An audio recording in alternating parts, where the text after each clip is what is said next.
ওবায়দুল কাদের চেনেন না? বলেছি আগস্টে আমি বাথরুমের ভেতরে টয়লেটের মধ্যে পালাইয়াছিলাম 5 ঘন্টা। জোরগণ কয় ঘন্টা? টয়লেটের ভেতরে 5 ঘন্টা পালাইয়াছিল। আমরা প্রশ্ন করতে চাই, এ ওবায়দুল কাদের, তুমি এত ভালো খেলোয়াড়, তে টয়লেটের মধ্যে পালাইছো কেন? কথা কন না কেন? তার মানে বোঝা গেল এরা আসল খেলার খেলোয়াড় না, এরা দিনের ভোট রাতে চুরি করে খেলার খেলোয়াড়। রাস্তা বলেছিল পালাবো না, প্রয়োজনে ফখরুলের বাসায় যাবো। কথা কন না কেন? ওবায়দুল কাদের চেনেন না? বলেছিল খেলা হবে, কিন্তু আসল খেলা যখন শুরু হলো এদের খুঁজে পাওয়া গেল। গত 3 দিন আগে তিনি একটা সাক্ষাৎকার দিয়েছে, তিনি বলেছে 5ই আগস্টে আমি বাথরুমের ভেতরে টয়লেটের মধ্যে পালাইয়াছিলাম 5 ঘন্টা। জোরগণ কয় ঘন্টা? টয়লেটের ভেতরে 5 ঘন্টা পালাইয়াছিল। আমরা প্রশ্ন করতে চাই, এ ওবায়দুল কাদের, তুমি এত ভালো খেলোয়াড়, তে টয়লেটের মধ্যে পালাইছো কেন? কথা কন না কেন? তার মানে বোঝা গেল এরা আসল খেলার খেলোয়াড় না, এরা দিনের ভোট রাতে চুরি করে খেলার খেলোয়াড়। রাজপথে নেমে জনগণের মোকাবেলা করে খেলার খেলোয়াড়। আসল খেলা শুরু হয়েছে। 5 ঘন্টা টয়লেটে পালিয়ে থাকার পরে বলতেছে ছাত্ররাই আমাকে নিরাপদে পালিয়ে দিয়েছে। আমরা ওবায়দুল কাদেরকে বলতে চাই, ছাত্ররা তোমাকে যদি নিরাপদে পালিয়ে দিয়ে থাকে, দেশ থেকে কে তোমাকে বের করে দিল সেটাও বলো। কথা কন না কেন? তার মানে জানে দেশ থেকে যারা পার করে দিয়েছে, তথ্য বের করলে সব প্রকাশ হয়ে যাবে, এটা তারা বলে না। আর ছাত্রদের বিতর্কিত করার চেষ্টা করতেছে। আমার মনে বলে এরা এতটা মিথ্যাবাদী, আজরাইল কাছে আসলেও মিথ্যা কথা বলবে। সুতরাং ওবায়দুল কাদেরকে বলি, তোমাদের মিথ্যে পরোয়ানা চলবে না। তোমরা খেলার কথা বলে পালিয়ে যেতে বাধ্য হয়েছ। জনগণের বিরুদ্ধে তোমরা দাঁড়িয়েছিলে, জনগণ তোমাদের দাঁত ভাঙা জবাব দেবে। স্বৈরাচার আওয়ামী লীগের বিচার না হওয়া পর্যন্ত জনগণ ঘরে ফিরে যাবে না। আর ডক্টর মোহাম্মদ ইউনূস হচ্ছে বাঘের বাচ্চা। কথা কন না কেন? আজকে হাসিনার বিচার শুরু হয়েছে আন্তর্জাতিক অপরাধ ট্রাইব্যুনালে। আপনারা কি টেলিভিশনে বিচার দেখেছেন? পৃথিবীর ইতিহাস কোন বিচার সরাসরি সম্প্রচার হয় না, অথচ হাসিনার বিরুদ্ধে বিচার শুরু হয়েছে। সব টেলিভিশনে লাইভ সম্প্রচার চলতেছে, পুরো পৃথিবী দেখতেছে হাসিনা কি কি অন্যায় করেছে। আল্লাহু আকবার বলবেন না? ডক্টর ইউনূসকে স্যালুট দেই। খেলা কাকে বলে, কত প্রকার, ওহা কি কি, হাসিনাকে হারে হারে টের পাইয়ে বুঝে দিচ্ছে। যে আদালতে আল্লামা সাঈদীকে মিথ্যার শাস্তি দিয়েছে, মতিউর রহমান নিজামীকে ফাঁসি দিয়েছে, সালাউদ্দিন কাদের শাকা চৌধুরীকে ফাঁসি দিয়েছে, আল্লাহর কি খেলা, ওই আদালতেই আজকে তাদের বিরুদ্ধে বিচার চলতেছে। এগুলো কার ফয়সালা? আল্লাহ বলেন অমাকারু আমাকারাল্লাহ আল্লাহু খায়রুল মাকিরিন। তারাও ষড়যন্ত্র করে, আল্লাহ কৌশল অবলম্বন করে। কার কৌশল বিজয় হয়? আল্লাহ বলছেন ইয়াকিদুনা কায়দা ওয়া আকিদু কায়দা। তারাও কিছু কায়দা কৌশল করে, আল্লাহরও কিছু কায়দা কৌশল। সুতরাং সত্যের বিজয় হয়েছে। আল্লাহর কোরআন বলেন ওয়াকুল জাআল হাক্কু ওয়া জাহাকাল বাতিল ইন্নাল বাতিলা কানা যাহুকা। সত্য সমাগত, মিথ্যা বিতাড়িত। সত্যের বিজয় হবে, মিথ্যার পরাজয় হতে বাধ্য। সুতরাং বাংলাদেশ ইসলামের বিরোধিতা করে কোনো কাজ হয়নি। যারা আলেমদের শেষ করতে চেয়েছে তারাই কোনো মতে মামু বাড়ি দিল্লি পালাতে বাধ্য হয়েছে। আর এদের বিচার শুরু হয়েছে, গ্রেফতারি পরোয়ানা জারি হয়েছে। আমরা নিজে চোখে এদের ফাঁসি দেখতে চাই না। এখন সময় কম, শেষ কথা আপনাদের মধ্যে বলি। আমার নবীজি হাদিস শরীফের মধ্যে বলেন, হাসরের ময়দানে কিয়ামতের আগে আমার একটা মৃত সুন্নাতকে যারা জীবিত করতে পারবে, আল্লাহ তাদেরকে 100টা গলা কাটা শহীদের সওয়াব দান করবে। আর একটু জোরে বলেন, একটা মৃত সুন্নাত। জোরে বলেন, কি সুন্নাত? এ শেষ হাদিসটা বুঝেন, কি সুন্নাত? একটা মৃত সুন্নাতকে যারা জীবিত করতে পারবে, আঁকড়ে ধরতে পারবে, আল্লাহ তাদেরকে 100টা গলা কাটা শহীদের সওয়াব দান করবে। এখন চিৎকার করে আমার সঙ্গে কথা বলেন, মাথায় টুপি দেওয়া কি? আরো জোরে বলেন। এখন বলেন তো, এই সুন্নাত কি মরে গেছে? কথা বলেন, মরে গেছে? এই যে মাহফিলের মধ্যে লক্ষ্য করে দেখেন, কেউ টুপি দিয়েছে, কেউ দেয়নি, তার মানে মরে যায়নি। চিৎকার করে বলেন, মুখে দাড়ি রাখা কি? এখন বলেন তো, দাড়ির সুন্নাত কি মরে গেছে? কেউ দাড়ি রাখে, কেউ দাড়ি রাখে না, তার মানে এখনো মরে যায়নি। পৃথিবীতে একটা মাত্র সুন্নাত মরে গেছে। আপনারা কি জানেন এটা কোন সুন্নাত? আপনারা কি জানেন? জানেন না? গভীর মনোযোগ লক্ষ্য করুন। আমার নবী মক্কা থেকে মদিনায় হিজরত করে রাষ্ট্রপতি হওয়ার পরে 10 বছর কোরআন দিয়ে রাষ্ট্র পরিচালনা করেছে। এটাই হলো নবীর জীবনে সবচাইতে বড় সুন্নাত। আর এই সুন্নাত বর্তমানে পৃথিবীর কোনো দেশে নাই। এই সুন্নাত একেবারে মরে গেছে। তার মানে বোঝা গেল একটা সুন্নাতকে জীবিত করলে 100টা গলা কাটা শহীদের সওয়াব পাওয়া যাবে। এই সুন্নাত মাথায় টুপি দেওয়া। আর চোখ দিয়ে দেখতে পাচ্ছি আপনারা ধরা খাইয়ে বসে আছেন। আর একটু জোরে বলেন। তার মানে নেতৃত্ব মানে দুনিয়ার কোনো বিষয় নয়। এই পৃথিবীতে আপনি যাকে নেতা হিসেবে মানবেন, হাসরের ময়দানে আপনি তাকে নেতা হিসেবে পাবেন। এই বক্তব্যকে আব্দুল সালাম যুক্তিবাদী না আল্লাহর? আরো জোরে বলেন কার? সূরা বনী ইসরাঈল ৭১ নম্বর আয়াত, ইয়াউমা নাদউ কুল্লা উনাসিম বিইমামিহিম। হাসরের ময়দানে প্রত্যেকটা মানুষের সামনে থাকবে তার নেতা। আমাদের নবী যেমন তেন কোনো নেতা নয়। আল্লাহ তাআলা নবীকে পৃথিবীতে নেতা হিসেবে প্রেরণ করেছেন।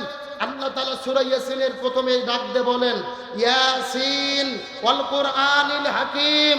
এখানে ইয়া শব্দটি হরফে নেদা। হরফে নেদা ওই হরফগুলোকে বলা হয় যার দ্বারা মানুষদেরকে ডাকা হয়, আহ্বান করা হয়। সিন মানে হলো সাইয়্যেদ।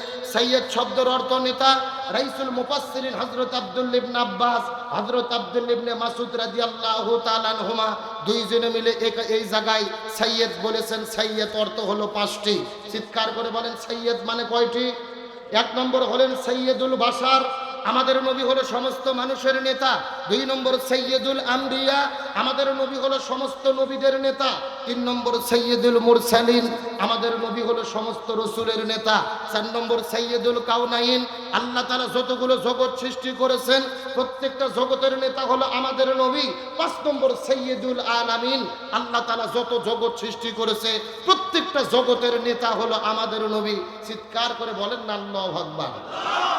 এখন আপনাদের কাছে আমার প্রশ্ন, গোয়াইলের তৌহিদি জনতা, আমার নবী যদি সব জায়গার নেতা হয়, এই জমিনের ভেতরে নবীর নেতৃত্ব মানার দরকার আছে না নাই? আল্লাহর কোরআন বলেছেন লাকাদ কানা লাকুম ফি রাসূলিল্লাহি উসওয়াতুন হাসানা। আমি নবীর মধ্যে দিয়েছি উত্তম আদর্শ। নবীর আদর্শ যদি মানো তাহলে তোমরা এহ জগতে পরজগতে সফল হতে পারবা। মনের মধ্যে বড় কষ্ট, আমরা নবীর আদর্শ মানি মসজিদের ভেতরে, নবীর আদর্শ মানি মাদ্রাসার ভেতরে, নবীর আদর্শ দিয়ে নামাজ পড়ি, নবীর আদর্শ দিয়ে রোজা রাখি, নবীর আদর্শ দিয়ে জিকির করি, তবে নবীর আদর্শ দিয়ে সমাজ পরিচালনা করতে চাই না। আর একটু জোরে বলেন। আর এই জায়গার ভেতরেই যত সমস্যা।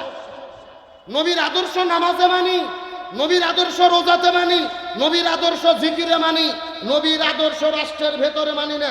আমার নবী মক্কা থেকে মদিনায় হিজরত করে চলে গেলেন। ওই মদিনায় যাওয়ার পরে নবীজি মদিনা নামক একটা রাষ্ট্র গঠন করলেন। আমার নবী হলো ওই মদিনা নামক রাষ্ট্রের রাষ্ট্রপতি। চিৎকার করে বলেন না সুবহানাল্লাহ। আমার নবী ছিল রাষ্ট্রপতি।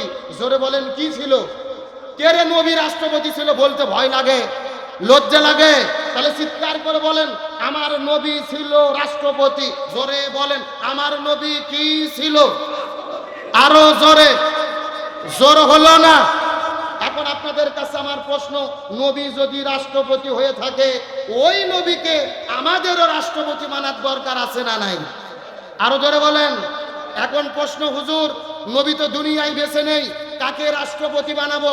কথা সোজা, নবীর আদর্শ যেই দলের ভেতরে আছে, নবীর আদর্শ যেই নেতার ভেতরে আছে, নবীর সুন্নাত টুপি যার মাথায় আছে, নবীর সুন্নাত মুখে দাড়ি যার ভেতরে আছে, যেই ব্যক্তি পরিপূর্ণ রাসূলের আদর্শ মেনে চলে তাকেই জমিনের নেতৃত্ব মানতে হবে। নবীর আদর্শের লোক ছাড়া জমিনে কাউকে নেতৃত্ব মানা যাবে?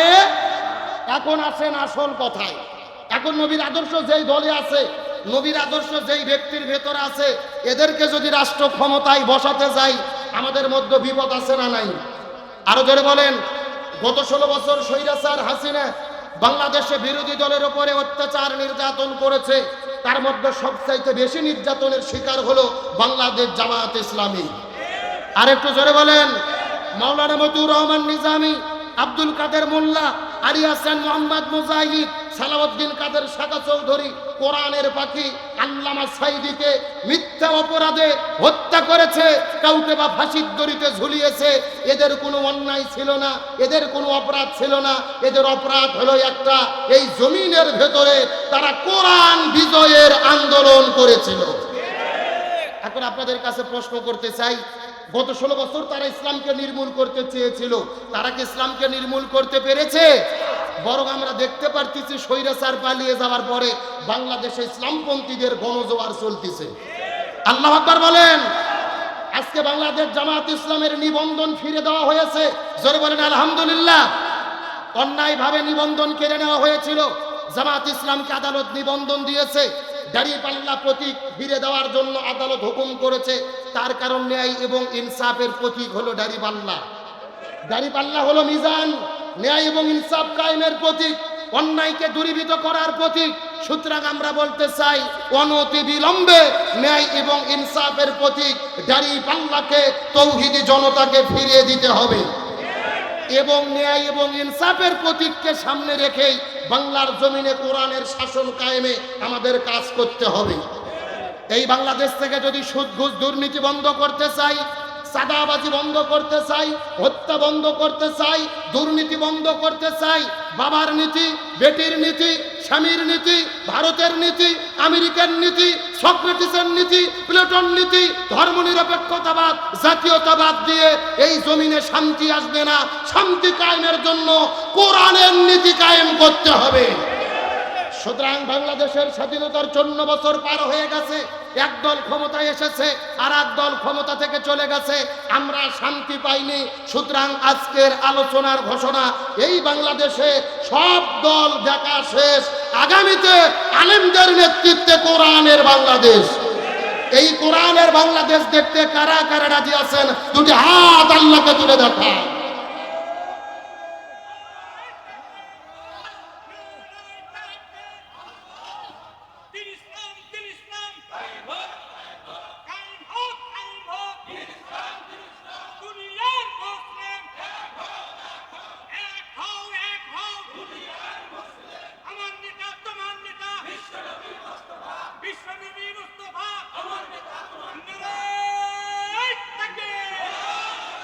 আমার দিকে লক্ষ্য করুন শ্রোতা ভাইরা, টাইম যেহেতু কম, শর্টকাটে আর দুইটি কথা আপনাদের মধ্যে বলতে চাই। রাজনৈতিক দৃষ্টিকোণ থেকে নেবেন না। বাংলাদেশ জামাত ইসলামের নিবন্ধন যে কেড়ে নেওয়া হয়েছিল, কারণটা কি আপনারা কি জানেন? এর পিছনে কারণ হলো জামাত ইসলাম বিশ্বাস করে সর্বময় ক্ষমতার মালিক হলো আল্লাহ। এই যে আল্লাহর উপরে বিশ্বাস রাখার কারণে তাদের নিবন্ধন বাতিল হয়েছিল। তাদের নিবন্ধনের প্রতি তাদের সংবিধানে লেখা আছে সর্বময় ক্ষমতার মালিক আল্লাহ। ক্ষমতার মালিক জনগণ নয়, ক্ষমতার মালিক কে? এই ইমানের দাবিতে বলেন ক্ষমতার মালিক কে? এটা কি জামাতের বক্তব্য নাকি আল্লাহর বক্তব্য? আল্লাহ বলছেন তাবারাকাল্লাযী বিয়াদিহিল মুলক ওয়া হুয়া আলা কুল্লি শাইইন কাদির। সর্বময় ক্ষমতার মালিক কোনো ব্যক্তি নয়, জনগণ নয়, ক্ষমতার মালিক কে? আর আল্লাহর উপর বিশ্বাস রাখার জন্য তাদের নিবন্ধন কেড়ে নিয়েছিল, আজকে ফিরে পেয়েছে। সময় যেহেতু কম, একটা কথা বলি, যারা ইসলামকে নির্মূল করতে চেয়েছিল তারা কি বর্তমানে দেশে আছে না পালাইছে? আরো